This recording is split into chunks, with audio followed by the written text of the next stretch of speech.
Assalamualaikum warahmatullahi wabarakatuh. Salam sejahtera untuk kita semua.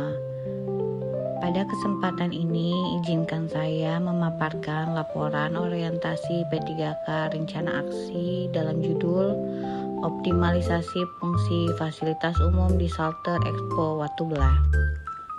Sebelumnya, perkenalkan terlebih dahulu, nama saya Kristinova Amana. Jabatan saya penata layanan operasional di bidang sarana dan pelaku industri Dinas Perdagangan dan Perindustrian Kabupaten Cirebon. Dapat saya sampaikan bahwa Dinas Perdagangan dan Perindustrian Kabupaten Cirebon mengelola 9 pasar Pemda dan beberapa shelter yang tersebar di seluruh wilayah Kabupaten Cirebon, di mana Kabupaten Cirebon dengan memiliki 40 kecamatan yang terdiri atas 412 desa dan 12 kelurahan. Dalam pelaksanaan tugas rencana aksi perubahan ini, saya menyoroti kondisi shelter Expo Watu Belah yang terletak di Kelurahan Watu Belah, Kecamatan Sumber. Shelter Expo Watu Belah dibangun pada tahun 2025 menggunakan APBD Provinsi Jawa Barat. Kondisi shelter Expo Watu Belah saat ini terlihat belum optimal. Padahal kalau kita lihat letak daripada shelter Expo Watu Belah ini cukup strategis karena lokasinya yang berada di pusat Kabupaten Cirebon, yang didukung pula oleh kegiatan perdagangan dan jasa serta terdapat pula banyak lembaga seperti lembaga pendidikan, baik mulai pendidikan dasar, menengah, hingga pendidikan tinggi. Dari kondisi shelter Expo Watu Belah saat ini dapat ditemukan beberapa masalah, antara lain kurangnya penerangan lampu di shelter Expo saat ini. Untuk kebutuhan penerangan di shelter pada saat ini beroperasi malam hari didukung hanya oleh penerangan dari bangunan itu sendiri maupun penerangan dari jalan umum, di mana kondisinya terlihat kurang pencahayaannya. Pencahayaan yang baik akan berpengaruh pada adanya daya tarik daripada shelter itu sendiri, sehingga bangunan shelter akan mudah terlihat.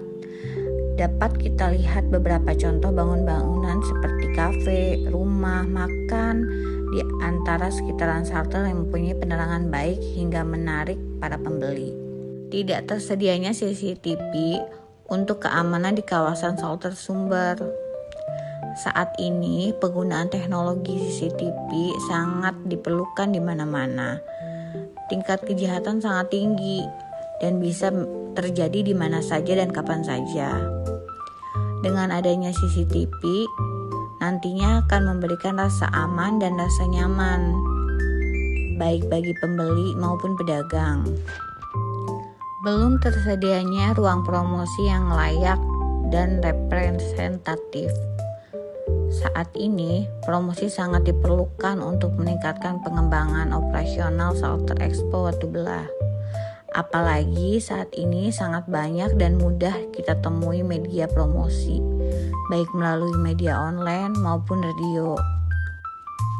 Maksud dan tujuan saya mengambil judul rencana aksi ini adalah untuk memahami kendala UMKM, mengaktifkan secara optimal shelter Expo Watu Belah, menjadikan pusat literasi dan komunikasi, mengoptimalkan aset produktif daerah untuk shelter Expo Watu Belah, serta dengan banyaknya event di shelter juga bisa menjadi bagian dari upaya untuk mempromosikan shelter Expo Watu Belah. Pelaku UMKM mayoritas masih beroperasi secara konvensional. Saat ini masih banyak pelaku UMKM yang melakukan aktivitas jual beli di luar shelter. Bahkan ada yang berada di depan shelter, yang tentu saja ini cukup mengganggu pengembangan shelter Expo Watu Belah, baik dari sisi estetika. Tahapan-tahapan rencana aksi yang saya buat ada beberapa hal. Yang pertama, identifikasi kondisi fasilitas dan koordinasi dengan pimpinan. Yang kedua, prioritas kebutuhan dan penyusunan jadwal pemeliharaan. Yang ketiga, perbaikan fasilitas, prioritas dan penyediaan sarana pendukung. Lalu yang terakhir, sosialisasi, monitoring, evaluasi, dan laporan akhir. Target pencapaian dan manfaatnya untuk rencana aksi yang saya buat adalah fasilitas optimal, pemberdayaan UMKM, aset produktif, dukungan RPJMD.